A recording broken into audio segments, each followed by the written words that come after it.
Welcome to an excerpt from Jihad and the West, Black Flag over Babylon by Mark Silinsky, with a foreword by Sebastian Gorka. It was published by Indiana University Press in Bloomington and Indianapolis. This reading is presented by Kensington Security Consulting, which brings education to national security. This reading continues to examine militant Islam in France yesterday and today. The Caliphate Abroad, Part 2, The French Speakers. It took Hitler 10 years to control France, but our state shook France in an hour from the north to south. May Allah bless you, O soldiers of the Caliphate. A Caliphate supporter's tweet after a French priest was beheaded, July 2016. Introduction. France and Belgium have proportionately large Muslim populations. They are also venues for caliphate attacks and breeding grounds for Islamism. The Islamic State struck both countries in 2015 and 2016 and changed the lives of their citizens. France. Muslim, non-Muslim tensions. In France, relations between Muslims and non-Muslims have long been strained. The French absorbed many French nationals who fled Algeria in the 1960s. Subsequently, waves of North Africans arrived in the following decades. Elites predicted assimilation on the basis of earlier successes. But relations, always tenuous, became tense by the 21st century, as discussed in Chapter 2. By the new millennium, many leaders and opinion makers in Europe were nervous about growing Islamic communities. French intellectual Alain Finkielkraut coined the term homesick at home. He and his compatriot Eric Zemmour, sometimes called the Rush Limbaugh of France, write wistfully of Les 30 Glorieuses, the 30 years following liberation from the Nazis until the leftist cultural ascent of the mid-1970s. In 1965, few Europeans could have imagined that their compatriots would be too afraid to sketch religious cartoons a half-century later.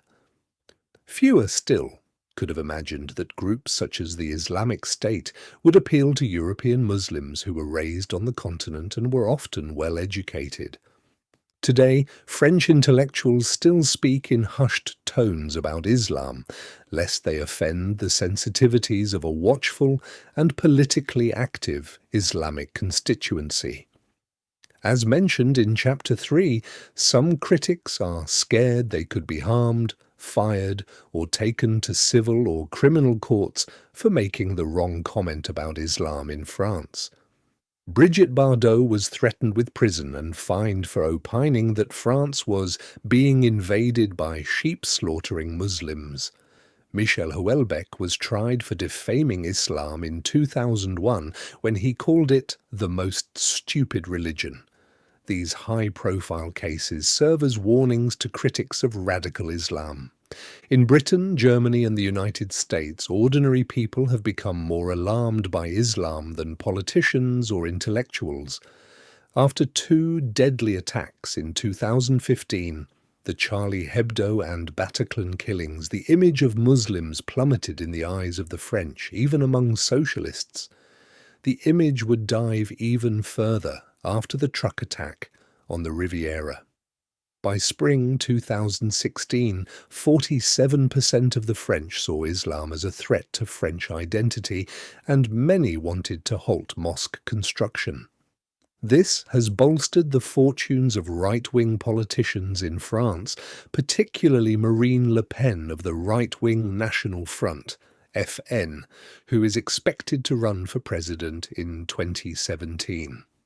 Patrick Calvar, the head of France's General Directorate for Internal Security, warned that his country was on the verge of civil war between Muslim communities and French nationalists. Gilles Capel, a political scientist and specialist in Islam, also claimed that France is on the verge of a major social explosion because of Muslims' failure to integrate into French society. Islamic fundamentalists despise social liberalism and sexual license, which helps explain honor killings and Sharia patrols. The Islamic State has called for attacks on symbols of Western sexual decadence, such as swinger clubs, but it finds any criticism of Muhammad even more offensive. The killing in Nice was particularly explosive. Unlike cosmopolitan Paris, Nice is politically and culturally conservative. Many of the non-Muslims are descended from the white Algerian population known as Pieds Noirs. Nice also has a large Muslim population. Said one observer, if you wanted to light the fuse of race war in France, Nice would be a clever choice. This concludes a reading from Jihad and the West, Black Flag Over Babylon by Mark Silinsky, with a foreword by Sebastian Gorka. If you enjoyed it, please consider subscribing to continue listening to other chapters. The book is available online or at major bookstores worldwide.